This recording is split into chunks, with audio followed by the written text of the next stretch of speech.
Ce matin à cette déco devenue presque indispensable en cette période et qui permet de se sentir mieux chez soi.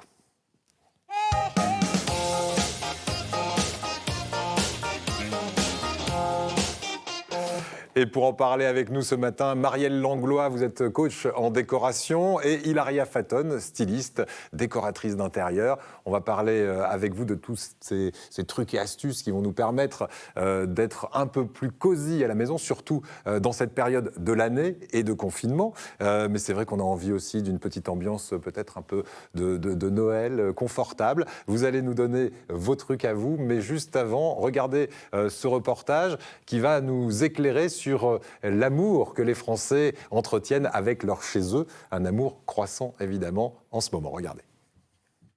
Et si on refaisait tout le salon? Oh oui, on met un poêle, le feu de cheminée, j'adore. Avec l'hiver qui approche et ce nouveau confinement, plus que jamais nous avons besoin d'un intérieur douillet pour nous réconforter, cocooner au chaud ou même télétravailler agréablement pour ceux qui le peuvent. Depuis le premier confinement, plus d'un Français sur deux souhaite s'investir et investir pour rendre son logement plus agréable. Les professionnels du secteur l'ont bien compris et transposent ce besoin de réconfort dans les tendances automne-hiver de la déco, à grand renfort de velours, de laine bouclée et de matières naturelles pour donner à nos intérieurs des allures de refuge. Les Français sont aussi de plus en plus nombreux à adopter le chauffage au bois. On estime à 9 millions le nombre de ménages qui ont opté pour inserts, poêles et autres cheminées. Car le bois est l'énergie la moins chère du marché, sans compter le côté réconfortant de la flambée. On se rajoute un bon plaid, des petits coussins moelleux, des couleurs chaudes, et c'est parti pour le cocooning. Ah oui, c'est vrai que c'est agréable, hein, ces petites ambiances suédoises, canadiennes. Ça, c'est vrai que c'est typiquement les ambiances qu'on aime avoir en cette période de l'année en hiver, hein, vous nous le confirmez. Alors on va commencer par savoir un peu qui vous êtes. Quand on se dit coach en décoration ou styliste, c'est très différent comme métier. Comment vous définissez votre métier de coach? Moi, j'accompagne les clients dans la recherche du bien-être effectivement de la maison et que la maison ne leur ressemble qu'à eux. Voilà. Donc vous prenez en compte la personnalité de vos clients. Et vous essayez qu'elle c'est pour ça que je préfère le mot coach décoration plutôt que décoratrice. Très bien. Et vous, comment vous percevez votre métier? C'est un peu, le cheminement est un peu le même. Après, c'est surtout simplifier les espaces pour apporter la lumière et toujours dans un sens un peu de bien-être, de retrouver un peu une sensation de bien-être à l'intérieur une fois que tout est terminé, que les travaux sont finis. Alors aujourd'hui, on va être pratico-pratique. On va donner des idées pour qu'à la maison, on puisse se vider la tête. Et dans un premier temps, vous m'avez dit justement, Marielle par exemple, qu'avant de décorer, il faut faire du tri, on désencombre et on répare. Ça, c'est vraiment 3 piliers. Moi, c'est effectivement la première étape. Donc, pour trier, déjà, n'hésitez pas à jeter beaucoup de papier. Vous avez sur des sites, sur le net, des sites qui vont vous donner les délais d'archivage. Ensuite, pour les meubles, les bibelots qui encombrent votre intérieur, n'hésitez pas là aussi à soit prendre une photo de votre maison et à vous dire, je prends un petit peu de recul et je vois si effectivement ça va, c'est en harmonie ou pas.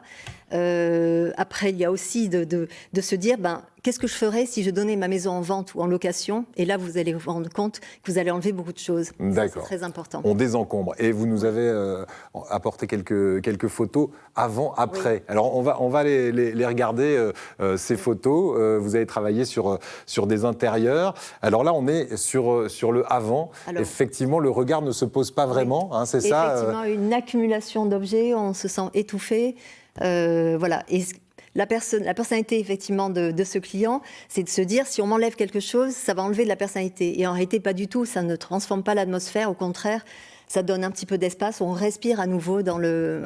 Qu'est-ce que vous avez fait là? Vous avez vraiment désencombré. On a enlevé énormément d'objets. Enlevé beaucoup de choses, c'est tout. On a juste enlevé. Donc le budget était quasiment de zéro sur ce plan-là. Il n'y a pas eu beaucoup d'achats. Voilà, donc parfois on peut aussi décorer en juste enlevant des choses et pas en ajoutant. Ouais. Vous êtes d'accord avec ça? Vous êtes plutôt pour les décorations minimalistes? Oui. Ouais. Mais pour moi, le côté d'épurer son intérieur, c'est vraiment essentiel. Surtout parce que c'est prouvé maintenant, on est bien dans un intérieur qui est épuré et qui du coup devient apaisant. Après, il y a beaucoup de gens qui disent « mais je ne suis pas minimaliste ». Mais ce n'est pas question d'arriver à être minimaliste. Ouais. C'est vraiment essayer de ne pas avoir trop de superflu chez soi. Et là, on est bien. Le rangement apporte l'apaisement. Oui.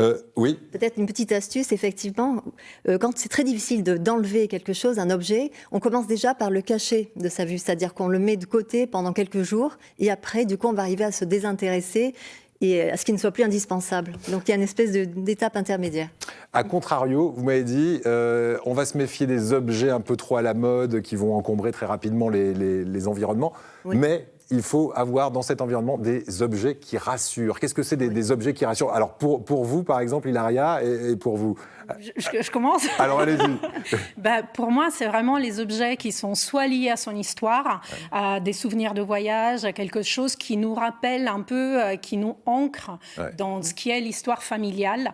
Et donc, c'est des objets où ça peut être aussi tout simplement un objet de design qu'on a voulu pendant très longtemps et qu'au final, on s'est acheté et qui va rester avec nous pendant toute une vie. Ouais. Et ça, c'est des objets qui, au final, on jettera jamais, on donnera plus parce que, justement, ils font l'âme de notre maison. Cela, ils vont nous accompagner. Vous avez le même avis, mais c'est l'âme de la maison. Qu'est-ce qu'on fait pour ne pas toujours les avoir dans le champ? De temps en temps, on fait tourner la déco, c'est ça? Il faut, de toute façon. Hein. On la met à la cave de temps en temps? Il faut faire tourner au niveau des saisons déjà. On n'a pas les mêmes envies en été qu'en hiver. On n'a pas les mêmes envies non plus dans la journée que le soir. Là, on pourra jouer sur les éclairages. Mais bien entendu qu'il faut ne pas hésiter à acheter des nouveaux objets, à changer tout, voilà. Allez, ça, alors on va se faire maintenant un univers douillet pour cet hiver. Vous avez parlé d'éclairage, vous allez vous occuper des éclairages, et vous, par exemple, vous allez vous occuper des matières, d'accord? Alors, on y va pour les éclairages. Qu'est-ce qu'on fait pour avoir un intérieur douillet? Ça, c'est clair. Ensuite, il faut avoir différents styles, c'est-à-dire vous avez éclairage le plafonnier, vous avez éclairage direct, indirect, et il faut surtout aussi mixer les températures de couleur, c'est-à-dire chaude et froide. Il ne faut pas se dire, oh là, moi, j'aime pas la lumière froide. Ben non, c'est pas vrai. Dans la journée, la lumière froide est très intéressante puisque c'est celle qui ressemble le plus à l'extérieur, c'est-à-dire à midi. Donc, dans la journée, il faut mettre les lumières froides si vous avez un intérieur qui n'est pas assez lumineux. Et par contre, au fur et à mesure que la journée s'avance, donc là, vous commencez à allumer les lumières chaudes. Et du coup, on prépare aussi son esprit à se décontracter, à se détendre et au sommeil.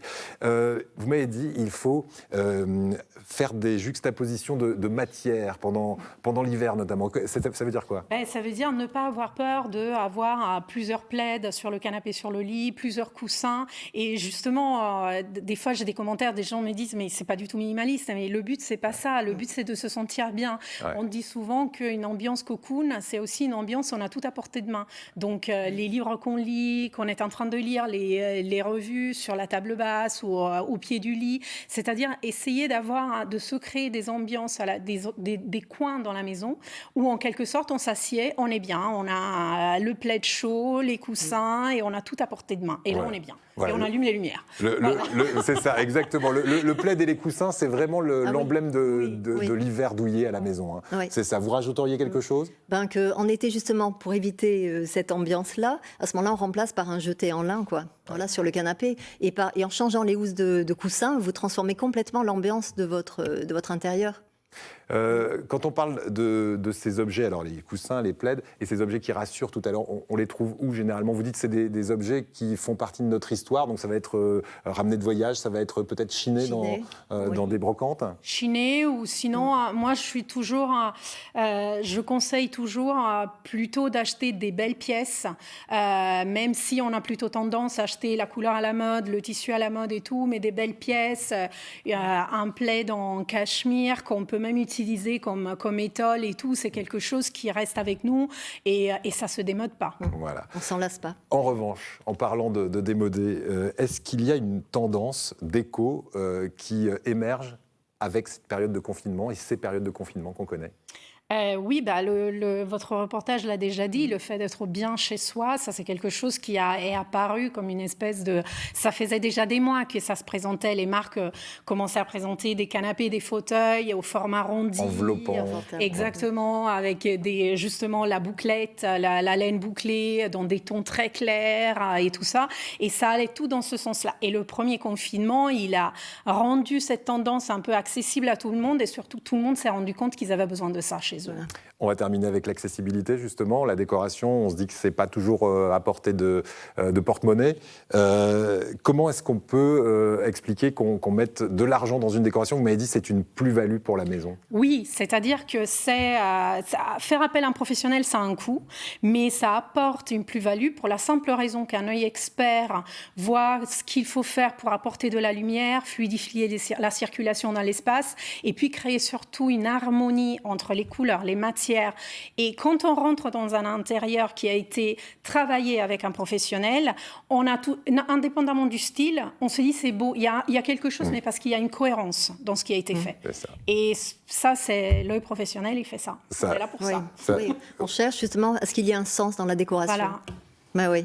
Et vous me dites quand même que, par exemple, vous avez des forfaits qui peuvent être des flash déco. Vous venez une à deux fois pour donner votre avis. Et ça peut être environ 150 €, c'est ça? Un audit, justement, pour qu'ensuite on fasse des suggestions aux clients. Et donc, ça peut être ce que j'appelle vraiment un flash déco. Donc, chose de très rapide et de pas cher. Et ensuite, effectivement, peut-être que ça peut déclencher une vraie prestation de coaching, etc. Mais déjà, un premier avis. Ouais. Un premier avis. Voilà. Donc, laissez-vous tenter. C'est sans engagement. Mais en tout cas, merci de nous avoir donné vos trucs, vos astuces. Donc, on va aller travailler sur les éclairages, sur les matières et sur les